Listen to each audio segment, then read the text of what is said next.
Assalamualaikum warahmatullahi wabarakatuh. Perkenalkan, nama saya Dena Putri dengan NPMC 1C020078. Di sini saya akan menjelaskan mengenai current liabilitas atau bisa disebut sebagai liabilitas jangka pendek. Nah, sebelum itu saya akan menyebutkan dan menjelaskan sedikit mengenai 5 elemen utama dalam pelaporan keuangan. Yang pertama itu ada aset. Nah, aset ini merupakan sumber daya atau kekayaan yang dikuasai oleh suatu perusahaan yang dapat dikendalikan, berasal dari transaksi masa lalu dan memberikan manfaat di masa yang akan datang. Yang kedua itu ada liabilitas. Nah, liabilitas ini merupakan kewajiban saat ini yang muncul dari transaksi masa lalu dan akan diselesaikan di masa yang akan datang. Liabilitas ini saat penyelesaiannya itu dapat dibagi menjadi tiga cara pelunasan, yaitu yang pertama ada melunasi dengan cara mengeluarkan cash atau kas secara langsung. Yang kedua, yang pertama ini jika kita jurnal itu dapat menjurnal akun payable pada cash. Selanjutnya itu ada yang kedua itu dengan cara kita tidak harus melunasi hutang dengan cara cash, tapi kita dapat menukarkannya dengan aset kita namun selain cash. Misalnya menyerahkan barang, mesin atau kendaraan seperti itu. Nah, itu bisa kita jurnal dengan account payable di debit pada kendaraan, apabila misalnya kita menukarkannya dengan kendaraan. Namun misalnya mesin, maka yang dikreditnya mesin. Jadi sesuai aset apa yang kita tukarkan untuk melunasi hutang tersebut. Dan yang ketiga itu dengan cara menciptakan kewajiban baru. Itu contohnya misalnya seperti kita menerbitkan wesel. Nah, dalam pembagian untuk liabilitas ini ada dua cara, yaitu liabilitas jangka panjang dan liabilitas jangka pendek. Nah, untuk pembedanya itu sendiri dalam jangka waktunya. Nah, apabila untuk jangka pendek itu jangka waktunya kurang atau sama dengan 12 bulan kalender atau selama satu siklus operasi dalam suatu perusahaan tersebut. Maksudnya di sini satu siklus operasi normal suatu perusahaan itu yaitu dari perusahaan itu mendapatkan atau memperoleh bahan baku sampai bahan baku tersebut menjadi barang jadi. Nah, yang kedua itu kan ada liabilitas jangka panjang. Nah, ini kebalikan dari hutang jangka pendek, di mana jangka waktunya itu lebih dari 1 tahun atau 12 bulan dan atau melebihi satu siklus operasi normal dari suatu perusahaan tersebut. Nah, selanjutnya tadi sudah kedua liabilitas, dan yang ketiga itu ada modal atau equity, dan yang keempat yang termasuk elemen utama dari pelaporan keuangan itu ada income atau pendapatan atau penghasilan, dan yang terakhir itu ada beban atau expense. Nah, baik karena kita tadi membicarakan mengenai current liabilities atau liabilitas jangka pendek, maka saya akan melanjutkan di liabilitas jangka pendek saja. Liabilitas jangka pendek ini sudah saya jelaskan pengertiannya tadi dan cara penghapusannya, maka di sini saya akan menjelaskan mengenai apa sih yang termasuk dalam liabilitas jangka pendek. Nah, yang termasuk dalam liabilitas jangka pendek ini yang pertama itu ada account payable. Nah, account payable ini diakui ketika misalnya kita membeli barang secara kredit dan belum kita bayarkan.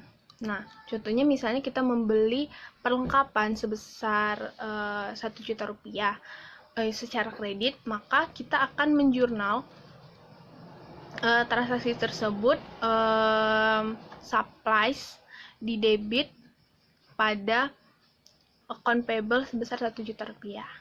Nah, selanjutnya ada notes payable. Nah, notes payable ini diterbitkan ketika kita melakukan transaksi pembelian barang dan ternyata hutang kita kepada perusahaan tersebut tempat kita membeli barang itu sudah over limit. Nah, maka kita akan menerbitkan notes payable. Yang kedua itu dia akan muncul ketika kita meminjam uang dengan cara menerbitkan janji tertulis. Nah, yang ketiga itu ketika account payable atau hutang dagang kita itu sudah jatuh tempo dan saat jatuh tempo tersebut kita tidak bisa membayar, uang kita itu tidak cukup untuk membayar hutang kita tersebut, maka kita bisa menggantikannya dengan menerbitkan notes payable. Nah, baik, selanjutnya itu notes payable ini dapat diklasifikasikan menjadi 3 bagian, yaitu yang pertama liabilitas jangka pendek atau liabilitas jangka panjang. Itu tergantung berapa jangka waktu dari hutang tersebut. Apabila dia masih termasuk siklus normal suatu perusahaan itu maka masih termasuk liabilitas jangka pendek. Namun apabila sudah melewati satu siklus operasi normal perusahaan atau 12 bulan kalender, maka itu termasuk liabilitas jangka panjang. Yang kedua itu ada notes payable kategori interest bearing notes atau tingkat bunga dari notes payable tersebut tertera dalam bentuk persen. Jika tidak tertera dalam bentuk persen, maka itu termasuk ke bagian ketiga, yaitu di mana disebut sebagai zero interest bearing notes. Nah, zero interest bearing notes ini bukan berarti tidak ada bunga, namun bunga tersebut telah diakumulasikan dengan jumlah atau total hutang yang seharusnya. Misalnya hutang kita ada 3 juta, maka maksud saya di wesel tersebut tertera 3.150.000, maka hutang kita tetap 3 juta. Namun 150.000-nya itu termasuk ke dalam bunga. Nah, bedanya itu itu tadi bunganya. Misalnya interest bearing notes itu sudah tertera berapa persen bunga, namun di zero interest bearing notes itu sudah diakumulasikan dengan total hutang kita. Nah, selanjutnya yang ketiga itu ada bagian hutang jangka panjang yang akan jatuh tempo. Nah, jadi hutang jangka panjang yang akan jatuh tempo itu, maka perlakuannya secara akuntansinya itu hanya mereklasifikasi. Tetapi akan timbul persoalan apakah hutang jangka panjang yang akan jatuh tempo tersebut semuanya adalah sebagai liabilitas jangka pendek, maka di situ ada include.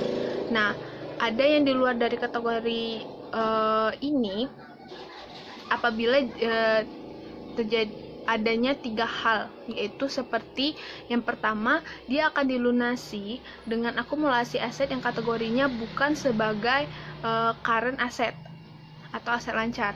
Nah, yang kedua itu akan direfinance atau dilunasi dengan proses yaitu menerima suatu hutang baru atau penerbitan hutang yang baru.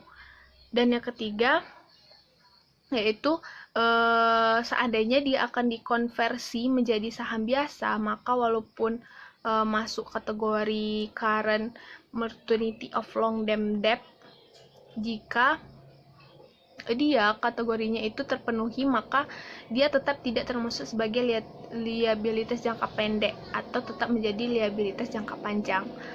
Nah, yang keempat ini ada kewajiban jangka pendek yang diharapkan akan dibayar kembali.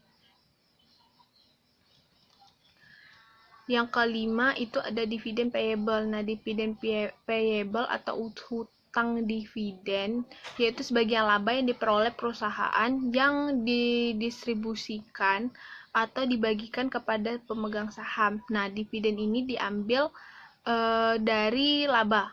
Laba yang terakumulasi itu namanya saldo laba atau return earning. Nah, jadi dividen ini itu diambil dari saldo laba yaitu return earning. Nah, kapan sih dividen payable itu akan muncul? Nah, dividen payable itu akan muncul ketika pada tanggal pengumuman, yaitu waktu pada saat pengumuman dividen. Nah, pada saat tanggal pengumuman ini terbagi menjadi dua versi. Yang pertama itu ada versi buku pengantar akuntansi, di mana pada saat pengumuman itu jurnalnya ya dividen payable sebesar jumlah dividen yang telah diumumkan.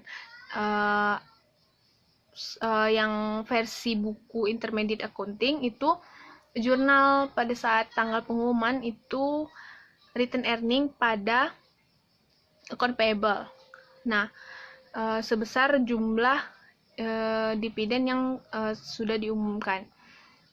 Nah, walaupun beda antara versi buku pengantar akuntansi dan versi intermediate accounting, akhirnya bakalan sama saja. Kenapa? Karena pada saat jurnal penutup, akun dividen ini akan ditutup dengan menggunakan akun return earning. Jadi, walaupun pengantar akuntansi tadi menggunakan dividen pada dividen payable, waktu jurnal penutup nanti dividen tersebut akan ditutup dengan menggunakan return earning. Bedanya hanya di penjurnalan, tapi ujungnya bakalan sama saja. Selanjutnya pada waktu tanggal pencatatan. Nah, waktu tanggal pencatatan itu tidak ada penjurnalan. Nah, ada penjurnalan lagi itu ketika tanggal pembayaran, di mana pada tanggal pembayaran ini jurnalnya yaitu dividen payable pada cash. Dividen payable di debit dan cash di kredit. Sejumlah berapa dividen, berapa besaran dividen payable tadi. Selanjutnya itu customer advance and deposit atau uang muka dan uang jaminan, di mana uang muka tersebut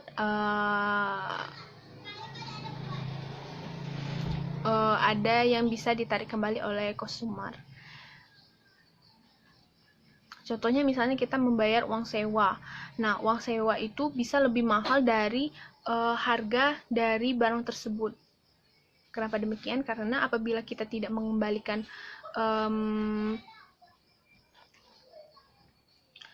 mengembalikan barang tadi, maka tidak masalah. Namun uang kita yang sudah kita bayarkan tadi itu sudah hangus. Namun apabila kita mengembalikan barang tadi, maka uang sewanya, uang yang kita beri tadi itu sebagian bisa kita ambil kembali dan sebagian itu sebagai uang sewa. Selanjutnya ada revenue, yaitu pendapatan yang diterima di muka, di mana kita sudah menerima uang namun kita belum memberikan jasa kepada pelanggan. Apabila perusahaan jasa, maka itu masih termasuk kewajiban kita untuk memberikan jasa kepada pelanggan. Apabila kita sudah memberikan jasa, maka itu sudah menjadi revenue atau pendapatan kita yang sebenarnya. Selanjutnya ada yang ke-8 itu sales and value add tax payable. Itu misalnya contohnya hutang PPN. Nah, hutang PPN ini misalnya itu di tempat makanan cepat saji, di mana sering itu kita membayar, pelanggan itu membayar adanya pajak saat kita makan. Nah, pajak tersebut harus disetorkan kepada bagian perpajakan. Maka itu masih termasuk hutang kita, dimana kita harus menyetorkan uang dari pelanggan sebagai PPN tadi ke bagian perpajakan. Selanjutnya, yang ke-9 ada income tax payable. Contohnya yaitu PPh pasal 21. Tetapi dalam suatu perusahaan, income tax payable-nya adalah berdasarkan laba yang diperoleh. Yang terakhir yaitu kewajiban yang berhubungan dengan employee related liabilitas atau kewajiban yang kaitannya dengan pegawai. Nah, ini biasanya contohnya yaitu potongan seperti BPJS atau jam sostek. Mungkin itu saja yang bisa saya jelaskan mengenai current liabilitas. Sekian, terima kasih. Wassalamualaikum warahmatullahi wabarakatuh.